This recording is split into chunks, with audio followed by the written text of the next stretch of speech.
오픈런이라는 단어는 한국에서 좀처럼 보기 힘듭니다. 미국같이 블랙 프라이데이에서 물건을 선착순으로 집어들어야만 하는 순간에 등장하는 모습이죠. 게다가 최근과 같이 사회적 거리두기가 강조되어 비대면 혹은 온라인 소비가 급증하는 상황에서 무슨 매장에서의 오픈런이 있겠느냐는 말이 나옵니다. 물론 한국은 다른 나라와는 달리 상당히 경제활동이 활성화되어 있는 상태입니다.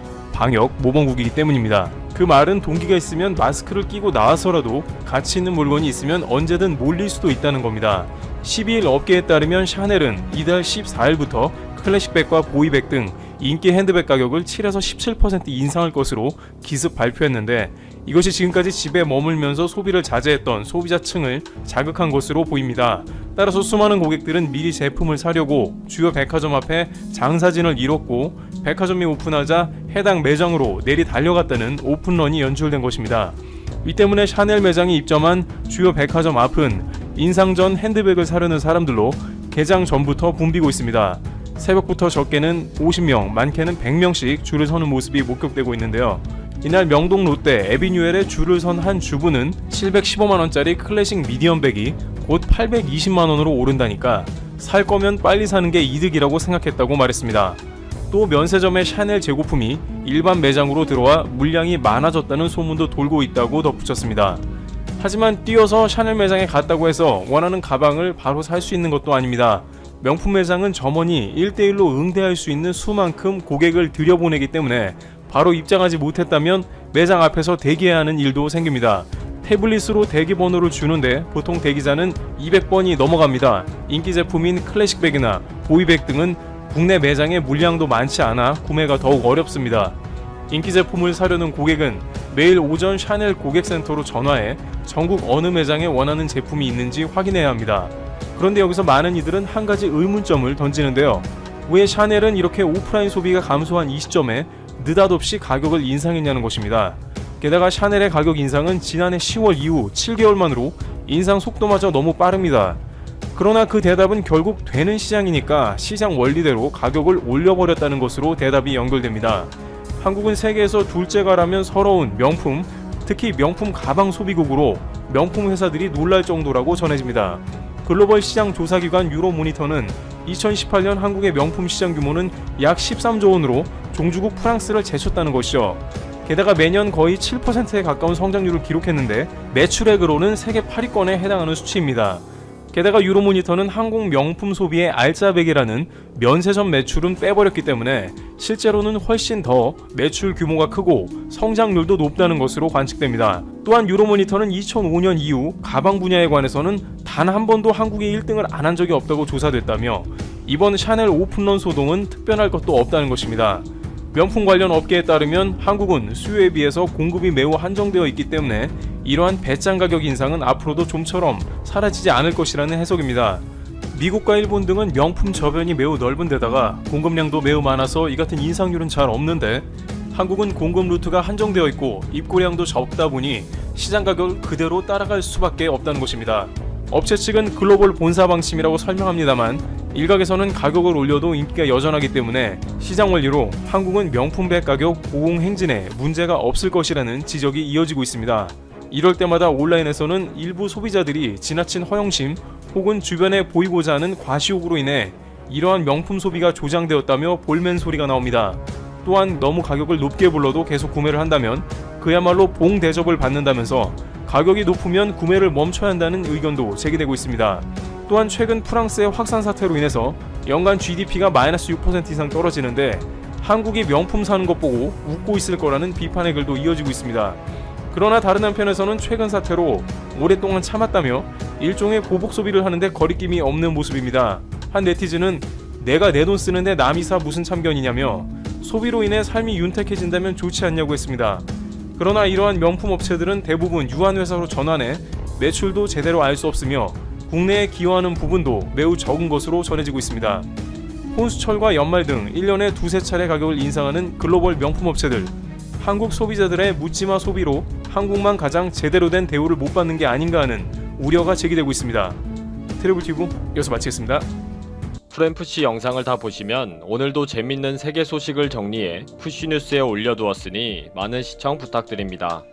안녕하세요, 프렘푸시입니다. 28일 일본을 조롱하는 삼성전자라는 이슈로 한 광고가 네티즌들의 주목을 받았습니다. 일본의 한 방송국에서 한 This is a pen 실험과 고이즈미 환경상이 UN 환경회의에서 한 펀, 쿨, 섹시 발언을 조롱했다는 것입니다.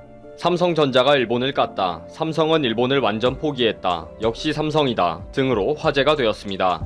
그러나 일본의 두 사건을 희화화한 것은 맞지만 삼성전자가 광고를 제작한 것은 아닌 것으로 알려졌습니다.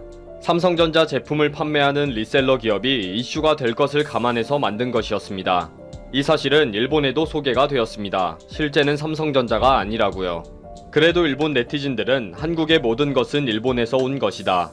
백신과 치료약도 개발 못하는데 무슨 K방역으로 세계를 리드한다고 하느냐. 반일 TBS가 조작하고 좌익 아사히가 보도하고 아사히 친구 뉴욕타임즈가 거론하는 수법이지. 그래, 그러니 이재용이 검찰 조사 받고 있지. 또 무슨 앞뒤 없는 혐한 놀이에 빠져 있습니다. 이렇게 이 광고가 알려지면서 한국에서 다시 This is a pen 실험이 유명해지고 있습니다. 21일 일본 TBS 방송 히로오비에서 벌인 실험은 이미 해외 유튜버들의 조롱거리가 되었습니다.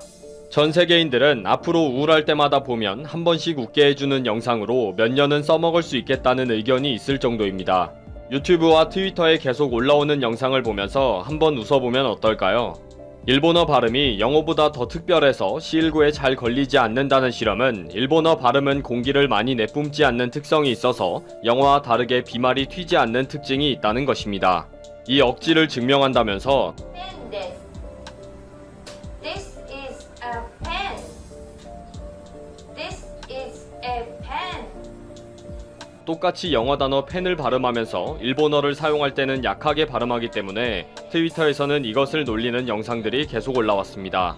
이미 유튜브와 트위터에는 This is a pen, This is a pen 챌린지 해시태그로 끊임없이 영상이 올라오고 있습니다.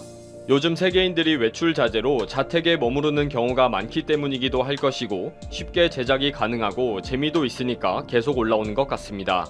또 영상을 올리기만 하면 수만 명이 좋아요를 눌러주니 더 진화하는 것 같고요.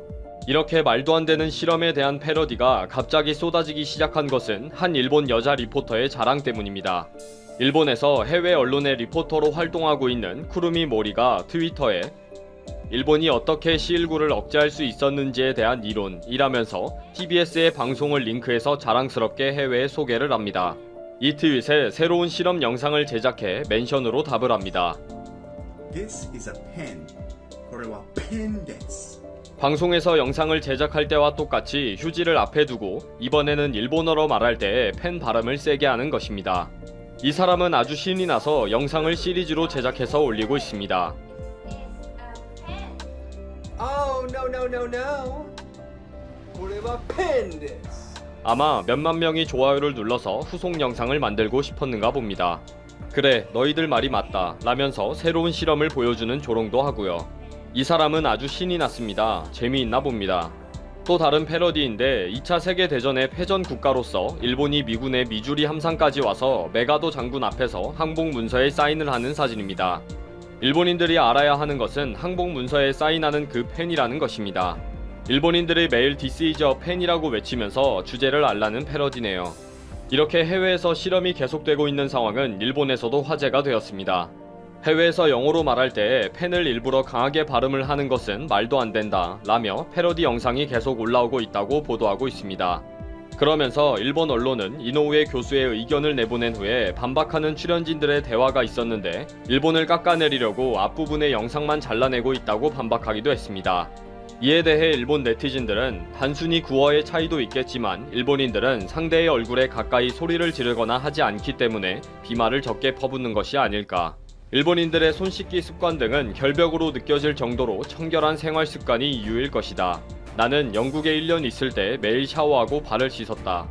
그 예문이 아니더라도 일본어는 비말이 다른 언어보다 적고 소리를 작게 하는 것 때문에 중국이나 한국보다 비말이 적다. 중국어를 쓸 때는 2m의 대인 거리가 필요하고 일본어는 1m로 해도 충분하다고 말한다. 일본어는 심오하니까 말로도 깊은 의사소통이 가능하다. 영어는 바디링귀지가 필요한 언어이지. 만지고 쓰다듬고 포옹하고 하다 보니 감염이 더 잘 되는 것이다. 일본어는 입 안에서만 발음하고 영어는 입 밖으로 소리를 내면서 발음하지. 확실히 영어가 숨을 내뿜는 발음이 많아. 원어민처럼 영어 회화를 내가 발음을 할 때에도 혀를 많이 찬다. 그러니 비말이 많이 튈 수밖에 없다. 완전히 할 말을 잃게 만드는 댓글들입니다. 날로 발전하는 This is a pen 패러디 영상이 어디까지 언제까지 패러디 될지 궁금하네요.